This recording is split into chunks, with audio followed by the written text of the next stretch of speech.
A magnitude 5.0 earthquake shook Cushing on Sunday evening. Downtown Cushing was the hardest hit area. Emergency crews have blocked off downtown roads until the area is declared safe again. Cushing citizens sustained a sizable amount of damage to its building. You know, the capstone across the top, and of course it fell down and fell through some of the awning. So, you know, most of all that concrete and stuff laying on the side over there is purely decorative. But beyond that, all through the upstairs, and you can see through the side during the brick, there's cracks that are running through the brick. That kind of stuff is, even though it doesn't look like the carnage of the decorative stuff, it's actually more structural, and that's what's more troublesome actually than the decorative stuff.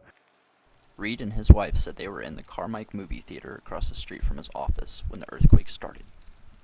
We're about 30 minutes into it, and the floor starts rumbling, and at first, like, briefly I thought, oh wow, that's neat, and then I was like, wait a second, this theater doesn't have that, and then like it rumbled for just a little bit, and then it went boom, and the lights went out, and you know, the little emergency lighting came on, and right like the front right corner of the screen, the whole wall started caving in, and it like was working its way back. The majority of it was right there at the front, but there was plaster and stuff falling off, and like we were sitting in the middle, and I covered up my wife, and I like waited for it to die down enough that it wasn't actively falling in the aisles, and then we booked it out of there.